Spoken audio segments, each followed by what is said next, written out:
Guys, welcome back to my channel, and from today we are also starting with the reasoning session which will be very useful to all of you. और ये competitive exams, olympiads, हर exam के लिए बहुत helpful है and it will help you in boosting up your IQ. So let's begin with the video. So today we are beginning with the letter arrangement और उसके लिए हमें अल्फ़ाबेट्स की नॉलेज अच्छी खासी होनी ज़रूरी है. कहने का मतलब आपको अल्फ़ाबेट्स टिप्स पे याद होने चाहिए. And so let's begin. When I say alphabetical order from the left, कहने का मतलब होता है ABCDEF जो आप नॉर्मल ऑर्डर में जाते हो. When I say alphabetical order from the right, कहने का मतलब अल्फ़ाबेटिकल ऑर्डर जो एक्चुअल होता है उसका रिवर्स. तो राइट से आपको याद रखना होता है that it is reverse. Left का मतलब होता है कि जब आप राइट डायरेक्शन में जा रहे हो तो यहाँ पे ऑपोजिट मीनिंग होती है. लेफ्ट कहने का मतलब जब आप इस डायरेक्शन में जा रहे हो तो and this is R right. तो आपको याद रखना है कि लेफ्ट और राइट हमारे मिरर इमेजेस होते हैं. ठीक है, जैसे लिटरल इन्वर्जन होता है वैसे ही आपको यहाँ पे याद रखना है कि ये उल्टे अपीयर होंगे. अगर मैं राइट बोल रही हूँ तो वो मेरे लेफ्ट डायरेक्शन में जाएगा. ये आपको याद रखना है. Second thing that you need to remember is कि अल्फ़ाबेट्स कौन से प्लेस पे आते हैं. जैसे A is 1, B is 2, C is 3, D is 4, and similarly x, y and z. x is 24, y is 25, z is 26. हमें ये तो पता ही होगा कि हमारे पास 26 अल्फ़ाबेट्स होते हैं. 26 अल्फ़ाबेट्स होते हैं, सॉरी 26 होते हैं. जब हम 26 का हाफ करते हैं तो वो 13 आता है. 13th प्लेस पे m आता है. ठीक है, तो आपको ये याद रखना है कि m मिडिल में आता है एंड m फॉर मिडिल, इसलिए m यहाँ पे आएगा. ठीक है, आपको ये चीज़ बहुत अच्छे से याद रखना है. 26 अल्फ़ाबेट्स होते हैं, 13th उसका हाफ होता है m. चाहे आप राइट से अल्फ़ाबेटिकल ऑर्डर लिखो चाहे लेफ्ट से अल्फ़ाबेटिकल ऑर्डर लिखो, m हमेशा बीच में आता है. और ये चीज़ अगर आपने अच्छे से याद रख ली तो आधे से ज़्यादा क्वेश्चंस जो कॉम्पिटिटिव एग्जाम्स में बनते हैं वो ट्रिकी और आपके माइंड एप्लीकेशन को देखते हैं कि 13th प्लेस पे कौन सा लेटर लाई करता है, दैट इज़ m. ठीक है, तो ये मैंने आपको लेफ्ट से बताया. जब हम राइट से देख रहे हैं m तो 13 पे ही लाई करेगा, पर z जो है वो 1 बन जाएगा, y जो है वो 2 बन जाएगा, x 3 बन जाएगा. सिमिलरली b हमारा 25 हो जाएगा और a हमारा 26 हो जाएगा. ठीक है, आपको याद रखना है 26 अल्फ़ाबेट्स हैं. उसके बाद अब ये अल्फ़ाबेट्स को याद रखना उतना आसान नहीं होता. कई लोग याद नहीं रख पाते और बार बार एग्जाम्स में स्टार्टिंग टू एंड लिखते हैं, फिर उनकी लेबलिंग करते हैं कि कौन सा किस प्लेस पे लाई करता है. इतना करने की कोई ज़रूरत नहीं है क्योंकि आपके पास टाइम कम होता है कॉम्पिटेटिव एग्जाम्स में. तो आपको याद रखने का एक बहुत ईजी तरीका है.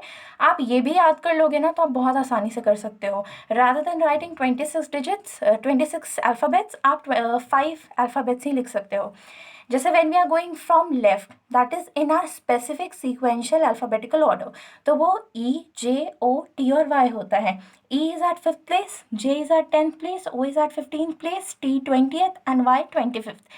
Then when we are going from right, that is in reverse direction of our actual alphabet sequence.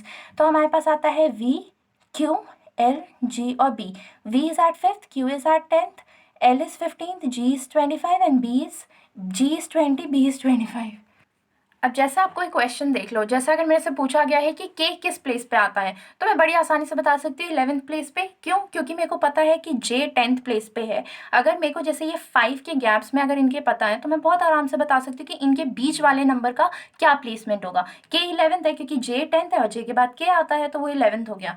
ठीक है, अब जैसे यहाँ पे अगर मेरे से क्वेश्चन पूछ लिया जाए कि डब्ल्यू का क्या प्लेसमेंट होगा when we are in reverse direction, जब आप रिवर्स डायरेक्शन में है तो आप बड़े आराम से बता सकते हो कि W will be at 4th place. क्यों? क्योंकि v इज एट 5 और जब हम रिवर्स जा रहे हैं तो हम सब्ट्रैक्ट करेंगे तो 5 - 1 दैट इज 4 और v के बाद आता है w जब हम एक्चुअल सीक्वेंस में जाते हैं, बट जब रिवर्स में जाते हैं तो पहले आता है, इसलिए वो 4th प्लेस पे आएगा. ठीक है, उसके बाद आपको एक चीज़ जो बहुत अच्छे से याद रखनी होगी थ्रू आउट द क्वेश्चन कि लेफ्ट का मतलब जब हम राइट डायरेक्शन में जाते हैं और राइट का मतलब जब हम लेफ्ट डायरेक्शन में जाते हैं.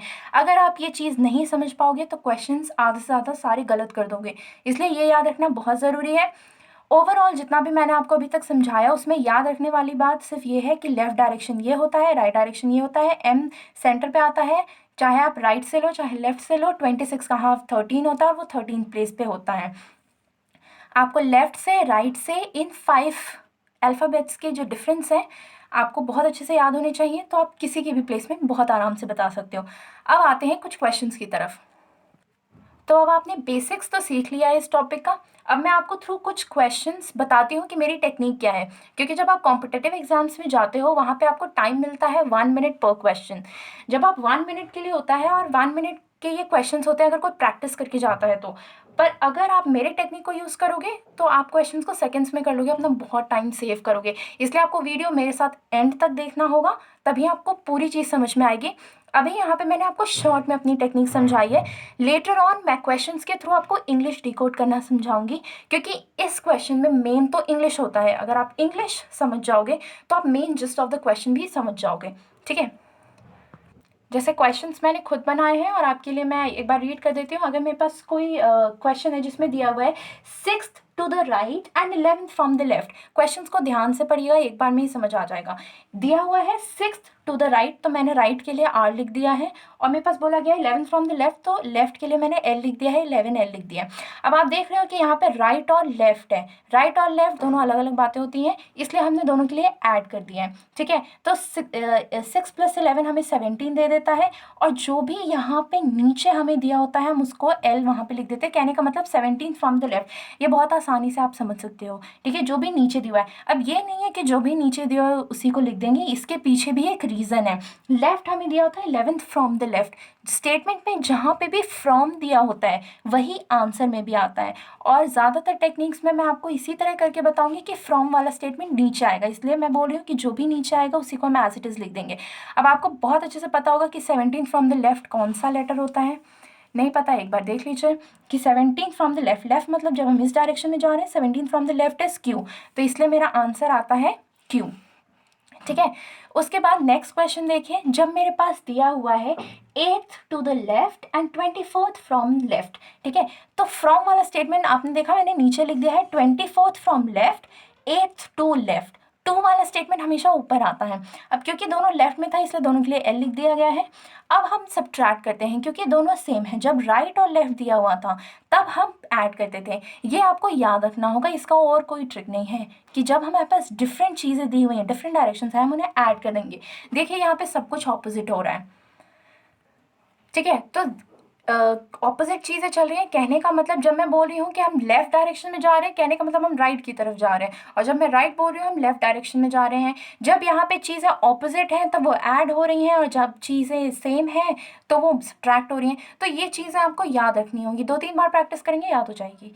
ठीक है, तो लेफ्ट लेफ्ट है, हम सब्ट्रैक्ट करेंगे। अब सब्ट्रैक्ट करने का ये मतलब नहीं होता है कि हम 8 - 24 करेंगे, वैसे हम कर भी सकते हैं। अगर आपको इंटीजर्स और अलजेब्रा का अच्छा खासा नॉलेज है तो आपको पता होगा कि हम इन दोनों को वैसे सब्ट्रैक्ट कर सकते हैं। पर यहाँ पे एक रूल है स्पेसिफिक कि आप 24 - 8 करेंगे, जो भी डिजिट नीचे लिखे होते हैं उसमें से ऊपर वाले डिजिट को सब्ट्रैक्ट करते हैं।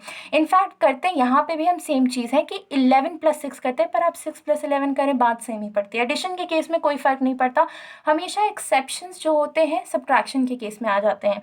इसलिए हमें ध्यान रखना होता है कि जो 24 जो भी नीचे लिखा होता है उससे हम सब्ट्रैक्ट करते हैं ऊपर वाले को, कहने का मतलब 24 - 8 करते हैं। जब 24 - 8 करेंगे तो 16 आ जाएगा। अब अगर आप 8 - 24 करोगे तो -16 आएगा। इसलिए आपको ध्यान रखना है कि नीचे से ही ऊपर को सब्ट्रैक्ट करें, चाहे कुछ हो जाए। ये बहुत ईजी है कि आप नीचे से ही ऊपर को सब्ट्रैक्ट करो। अगर आप ऊपर से करने बैठोगे तो आप बहुत कंफ्यूज हो जाओगे और आंसर भी गलत आएगा। ठीक है, तो ये आपने देख लिया 16th आया फ्रॉम द लेफ्ट, जो भी नीचे लिखा होता है उसी को हम यहाँ पे लिख देते हैं। तो ये आ गया हमारा 16 फ्रॉम द लेफ्ट। अब आपको पता होना चाहिए कि 16 फ्रॉम द लेफ्ट क्या होता है, P। तो हमारा आंसर यहाँ पे आ जाता है P। ठीक है, काफ़ी आसानी से आ गया। उसके बाद नेक्स्ट क्वेश्चन है, अगर मेरे पास क्वेश्चन दिया है 9th to the left and 4th from the left. ठीक है, तो मैंने एज इट इज़ उनको लिख दिया। अब लेफ्ट लेफ्ट है तो ये तो आपको पता ही है कि हमें सब्ट्रैक्ट करना है, हम हमेशा नीचे से ऊपर की तरफ सब्ट्रैक्ट करेंगे। ठीक है, अगर हमने सब्ट्रैक्ट किया तो अब हमारे पास आ गया -5।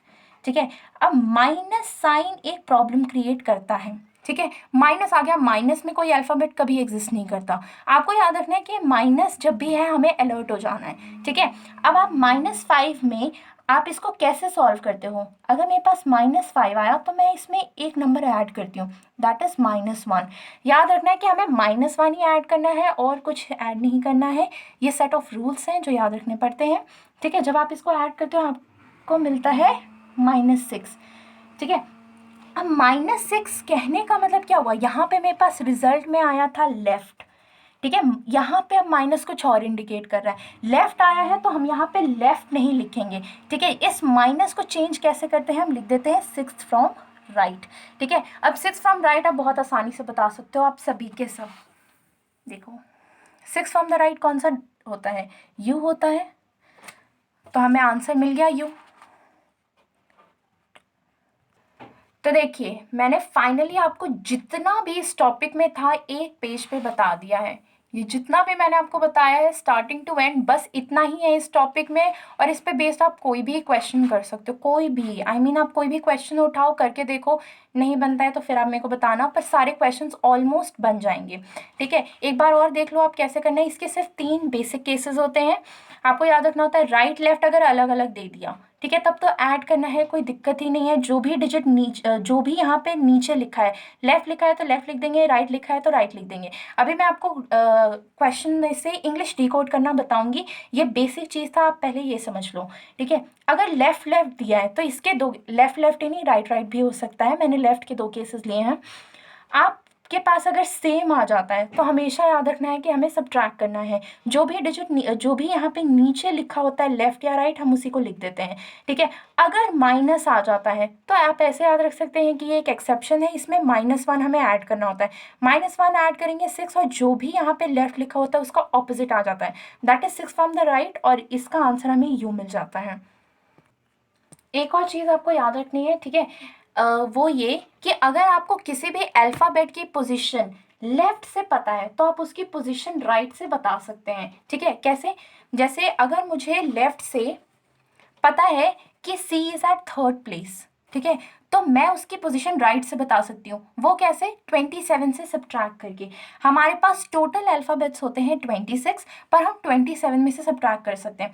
जैसे अगर मुझे पता है कि लेफ्ट से सी इज एट 3rd प्लेस, तो मैं राइट से बता सकती हूँ 27 - 3 विल गिव अस 24, तो 24 उसकी राइट से पोजीशन 24 होगी। समझ में आया आपको, कहने का मतलब अगर ये 3rd पोजीशन लेफ्ट से है, मेरे को ये बात पता है, और ये ऑब्वियसली हमें पता भी होती है।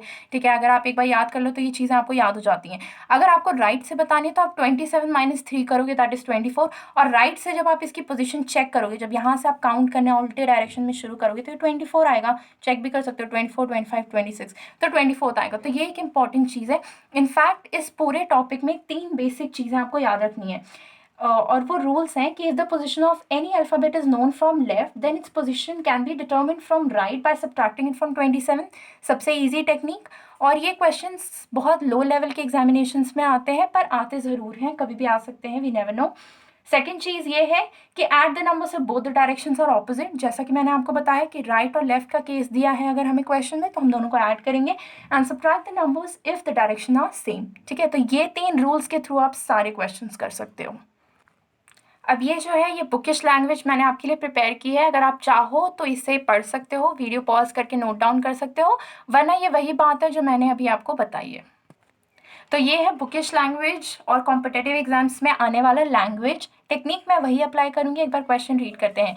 विच is the 10th letter to the left of 15th letter from your right in the series. देख के ही काफ़ी अटपटा लगता है, काफ़ी लोग तो क्वेश्चन यहीं पे छोड़ आते हैं, पर आपने ये नहीं करना है। अब देखिए, which is the 10th letter to the left, सबसे पहले हमें ये याद रखना होता है कि हमें इंग्लिश को डिकोड करना होता है। ठीक है, लैंग्वेज समझना होता है। अगर आप लैंग्वेज समझ गए क्वेश्चन को तो फिर क्वेश्चन यूं हो जाता है। ठीक है, तो 10th letter to the left, to और फ्रॉम, ये जो 2 वर्ड्स हैं काफ़ी इंपॉर्टेंट है।